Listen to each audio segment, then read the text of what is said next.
여러분, 내일이 되면은 믿음을 잃어버리고 두려워하며 떠는 것이 대부분 우리의 솔직한 모습이 아닌가 싶습니다. 그런데 오늘 성경 말씀에서 우리는 삶의 가장 근본적인 문제에 대해서 명쾌한 해답을 가지고 계신 분을 발견합니다. 예수 그리스도십니다. 28절, 내가 아버지에게서 나와 세상에 왔고 다시 세상을 떠나 아버지께로 가노라 하시니, 내가 아버지로부터 나와서 세상에 왔다. 그리고 세상을 떠나 다시 아버지께로 간다 말씀하십니다. 또 32절 뒷부분에 보면 이렇게 말씀하십니다.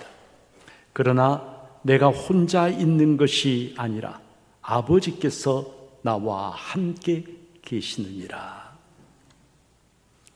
우리에게는 내가 어디서 왔고 어디로 가고, 그리고 내가 살아가는 동안에 하나님이 나와 함께 하시는지, 여러분, 모든 것이 불투명하고 의심스럽기도 하지만, 그러나 예수님에게는 모든 것이 너무나 명료했어요. 나는 아버지께로부터 왔다. 나는 아버지께로 간다. 그리고 내가 이 세상에 있는 동안 아버지가 언제나 나와 함께 계신다. 여러분, 제가 이것을 간단하게 영어로 이렇게 한번 줄여봤습니다. From God, 하나님으로부터 오는 거예요. To God, 하나님께로 가는 거죠.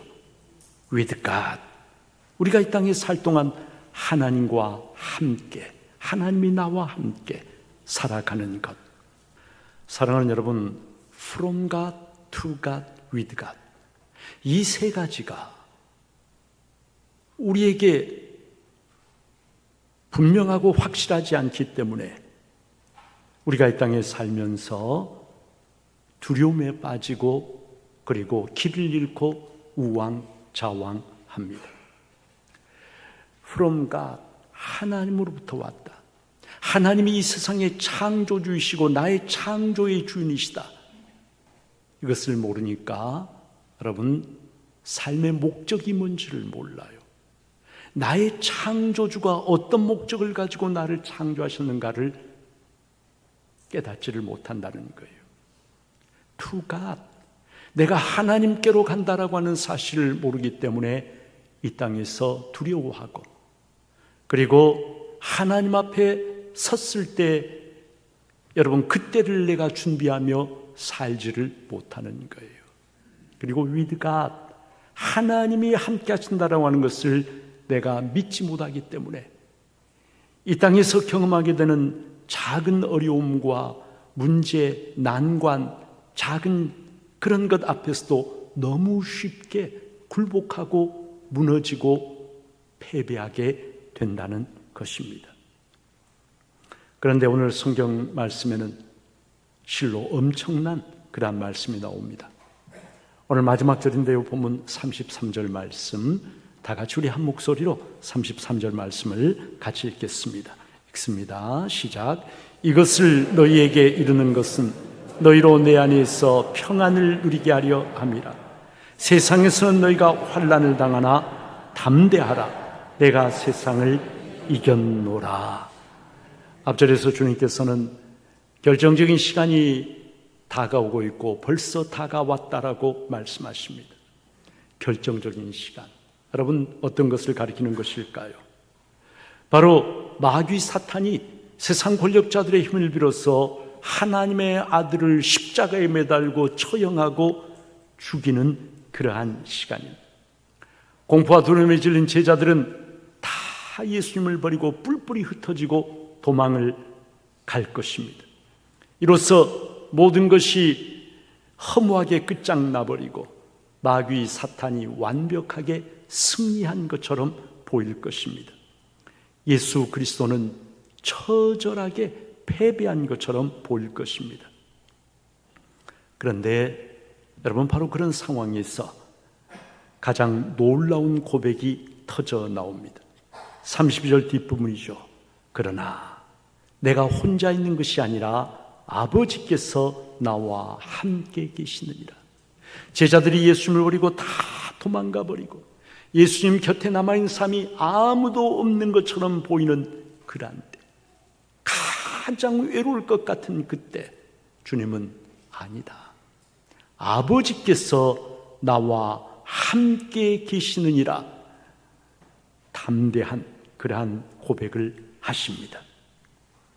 성도 여러분, 사람들이 다 나를 떠났는데, 큰 위기와 어려움이 닥쳐왔는데, 그런데 하나님 아버지께서 지금 나와 함께하고 계신다라고 하는 것을 확신하는 사람.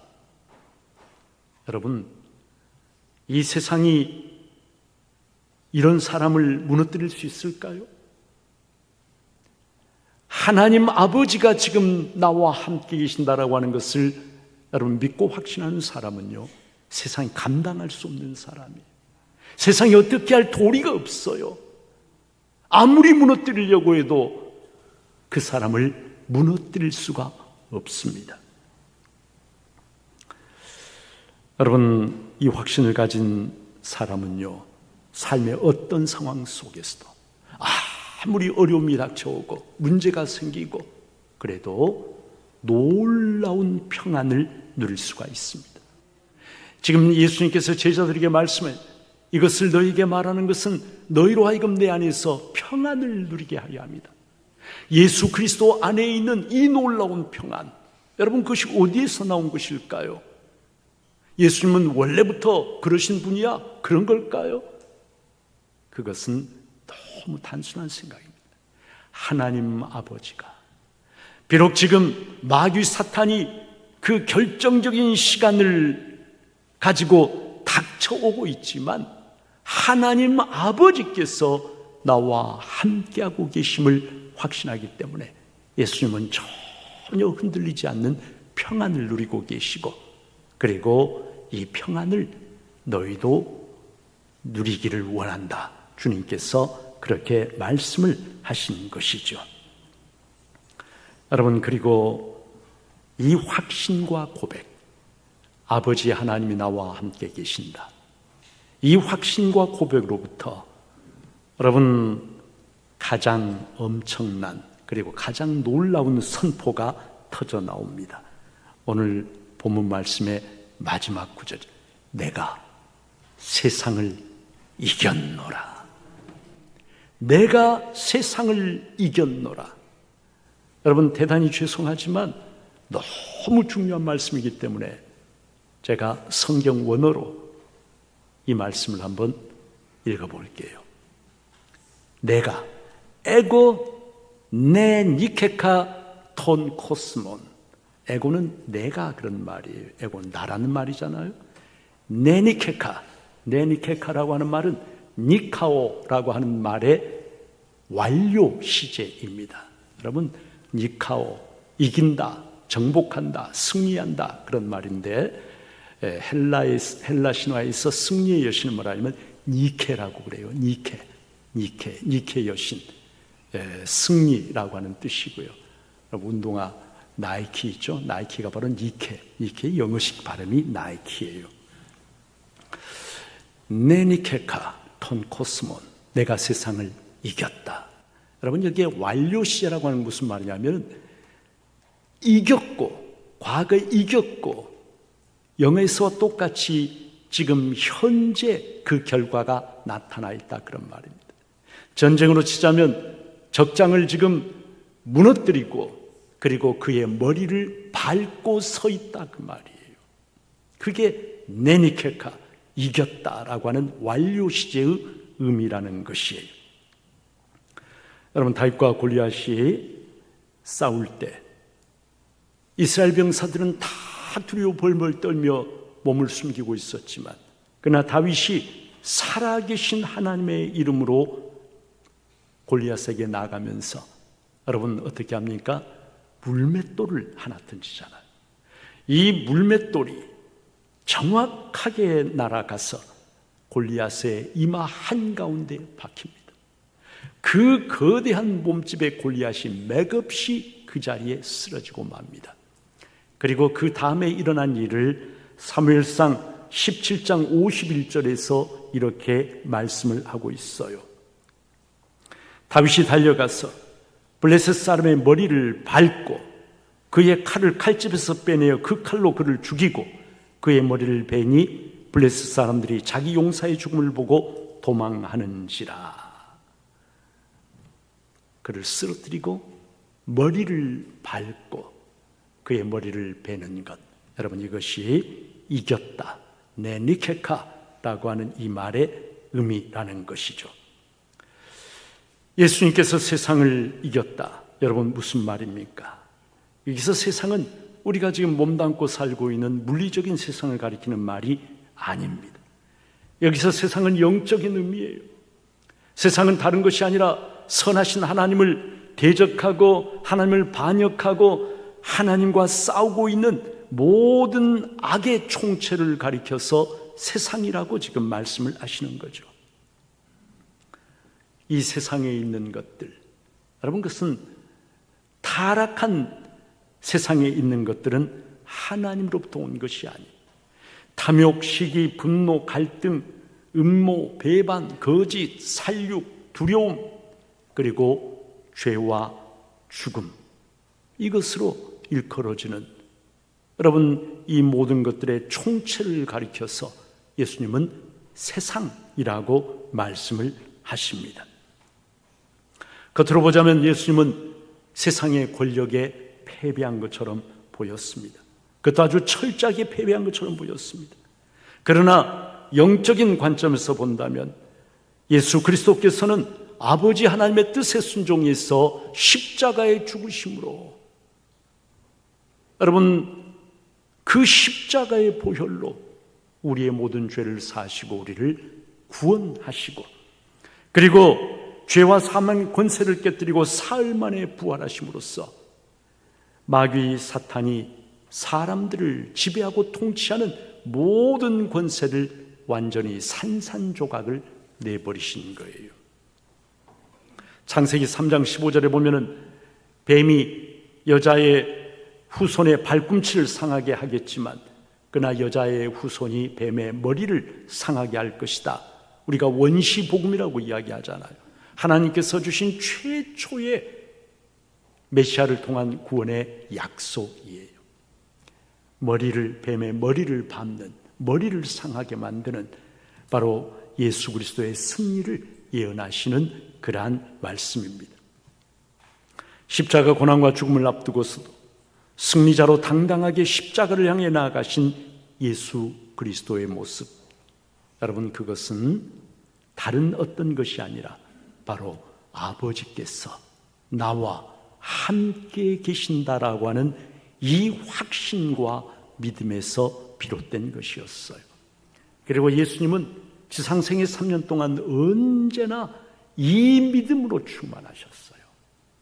아버지가 나와 함께 하신다. 요한복음 8장 29절, 나를 보내시니가 나와 함께 하시도다. 나는 항상 그가 기뻐하신 일을 행함으로 나를 혼자 두지 아니하셨느니라 말씀합니다. 사랑하는 우리 성도님들, 세상은 거대한 골리앗과 같습니다. 골리앗과 같은 그런 세상 앞에서 우리는 주눅이 들고 위축되고 어떻게 세상을 이길 수가 있어? 이렇게 생각하면서 질의 패배의식에 사로잡혀서 무기력하게 그냥 세상 속에 끌려가고 세상과 타협하며 그냥 세상 속에 휩쓸려 그렇게 살아가기가 쉬워요. 그때 제자들의 상황이나 오늘 우리들의 상황, 한마디로 말하면 세상에 대한 두려움이에요. 두려움. 이 두려움 때문에 여러분 예수를 믿으면서도 우리는 믿음대로 말씀대로 살지를 못합니다. 두려움 때문에 문제가 생기면 도망가고 회피하고 타협하고 비겁해집니다. 그런데 여러분, 어떻게 우리에게 두려움을 주는 이 세상 한가운데서 예수님처럼 승리를 선포하며 살아갈 수가 있습니까? 어떻게 해야 내가 세상을 이겼노라 선포하시는 주님처럼 두려움 때문에 세상이 굴복해버리는 것이 아니라 타협하고 비겁하게 세상 가운데 질질 끌려가며 살아가는 것이 아니라 세상을 이기고 승리하는 삶을 우리가 살 수 있는 것입니까? 여러분, 그 답이 바로 오늘 본문 말씀에 나와 있죠. 내가 세상을 이겼노라, 에고 네니케카톤 코스몬이라고 선포하시는 승리자 예수 그리스도를 바라보는 것이에요. 믿음으로 그 주님을 붙잡는 것입니다. 승리하신 예수 그리스도를 붙잡을 때 믿음의 눈으로, 여러분, 세상을 바라보는 것이 아니라 믿음의 눈으로 승리자 예수 그리스도를 바라볼 때 우리 역시 이 땅에서 승리하는 삶을 살게 된다는 것입니다. 그래서 히브리서 12장 12절에 보면은 믿음의 주요 또 온전하게 하시는 이인 예수를 바라보자. 세상을 바라보면 패배할 수밖에 없어요. 무너질 수밖에 없어요. 두려움에 떨면서 굴복할 수밖에 없어요. 그러나 세상을 바라보는 것이 아니라 누구를 바라본다고요? 예수를 바라본다. 내가 세상을 이겼노라 선포하시는 주님을 바라본다는 거예요. 믿음으로 바라본다는 거예요. 그 주님을 믿음으로 꽉 붙잡는 거예요. 주님의 말씀을 내가 붙잡는 거예요. 그리할 때에 승리자 예수 그리스도를 믿는 그 사람 역시 승리자가 될 수 있다는 것입니다. 사랑하는 여러분, 어니스트 셰클턴이라고 하는 그러한 사람이 있어요. 가장 위대한 탐험가 중에 한 사람으로 여겨지는 그러한 사람인데, 여러분 중에 이제 셰클턴에 대해서 아는 분도 아마 계실 거예요. 이 셰클턴, 1914년에 100여 년 전이죠. 셰클턴은 남극 대륙을 최초로 육로로 횡단한다라고 하는 당찬 계획을 세우고, 그리고 27명의 대원을 모집을 해서 인듀어런스호를 타고 남극 대륙에 도전을 하게 됩니다. 남극 대륙을 횡단해서 그 남극 극점에 도달을 하겠다는 그런 목표를 세우고 도전을 한 거죠. 그러나 남극 대륙에 도착하기도 전에 인듀어런스호는 악명 높은 웨들레의 유빙 속에 갇혀서 결국은 침몰하고 맙니다. 남극 대륙 가지도 못했는데, 여러분, 남극해 보면은 엄청나게 거대한 얼음덩어리들이 이렇게 떠다니고 있는데 거기에 갇혀가지고 꼼짝도 하지 못하다가 결국은 침몰해 버리게 된 거예요. 세 척의 보트에 나누어 타고 대원들이 탈출을 했어요. 그런데 그 바다가 어떤 바다입니까? 평온하고 잔잔한 그런 바다인가요? 그것이 아니라 심한 파도와 남극해 혹한의 추위가 기다리고 있는 그런 바다 아닙니까? 그 바다 속에서 그 작은 보트에서 정말 3일 동안을 악정고투하다가 간신히 엘리펀트 섬이라고 하는 무인도에 상륙을 하게 됩니다. 무인도, 아무것도 없는, 딱 하나 펭귄밖에 없는 그런 섬에 상륙을 하게 되었어요. 식량은 떨어지고 영하 70도를 오르내리는 그런 혹한의 살인적인 혹한 속에서 셰클턴은 절망하고 주저앉으려는 대원들을 끊임없이 그들에게 우리는 살아 돌아갈 수 있다, 용기와 소망을 불러일으키고, 그리고 그들을 일으켜 세웁니다. 결국 셰클턴은 구조를 요청하기 위해서 작은 보트 하나에 5명의 대원을 데리고 떠납니다. 그 작은 배로 혹한과 싸우고 강풍과 허리케인을 뚫고, 그리고 세상에서 가장 거칠고 험하다는 1280km 드레이크 해협을 통과해서 사람이 지금까지 단 한 번도 들어가 본 적이 없는 3,000m 얼음 산들로 겹겹이 둘러싸인 사우스 조지아 섬, 그 섬을, 그 산을 넘어가지고 건너편으로 가요. 그러니까 건너편에, 이 사우스 조지아 섬의 그 건너편에 이제 사람이 있는데, 기지가 있는데 반대편에 내린 거죠. 3,000m가 넘는 겹겹이 둘러싸인 그 얼음산, 단 한 번도 사람이 거기를 통과한 적이 없어요. 거기를 대원 5명의 대원을 이끌고 거기를 뚫고 마침내 반대편 기지에 도착을 합니다. 정말 불가능한 기적이었어요. 기적 중에도 이런 기적은 없었어요. 그리고 셰클턴은 칠레 정부가 급파한 군함으로 남은 22명의 대원을 단 한 사람도 잃지 않고 다 구조를 하는 일에 성공했습니다. 조난당한 지 무려 634일 만이에요. 여러분, 믿어집니까, 이 일이? 어떻게 이런 일이 가능했을까? 좌초한 인듀어런스호, 이 배가 침몰하기 전에 배에서 탈출하면서 셰클턴은 성경에서 두 부분을 찢어가지고 그것을 자기 가슴 속에 넣었습니다. 한 부분이 욥기 38장 29절 30절이 있는 말씀이에요. 욥기 38장, 저기 나오죠. 얼음은 누구의 태에서 났느냐? 공중의 서리는 누가 낳았느냐? 물은 돌같이 굳어지고 깊은 바다의 수면은 얼어붙느니라. 여러분, 욥기에서 저렇게 말씀하는 누구시냐면 하나님.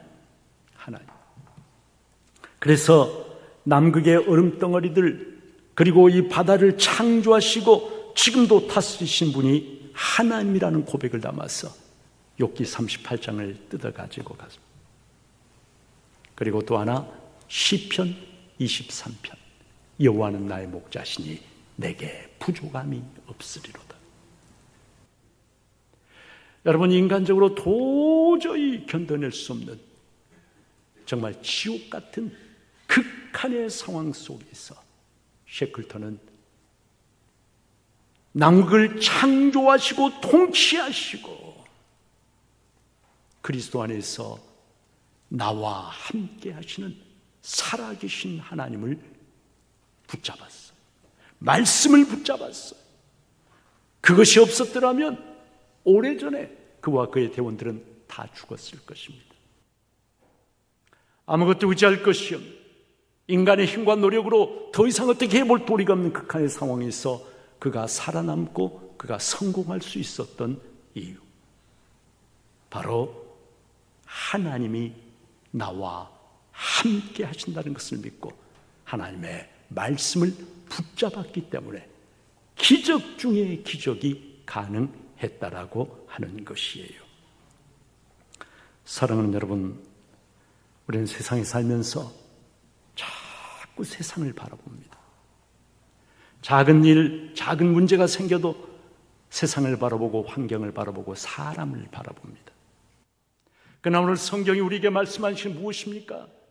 내가 세상을 이겼노라 말씀하시는 승리자 예수 그리스도를 바라보는 사람, 그 주님께서 내가 세상 끝날까지 너희와 항상 함께 있으리라 약속해 주신 그 주님께서, 세상을 이기신 그 주님께서 세상 끝날까지 나와 함께 하신다는 것을 분명히 믿고 확신하는 사람, 그 약속의 말씀을 꽉 붙잡는 사람, 그 말씀을 붙잡고 기도하는 사람, 여러분, 세상에 무엇이 이런 사람을 무너뜨릴 수 있겠습니까?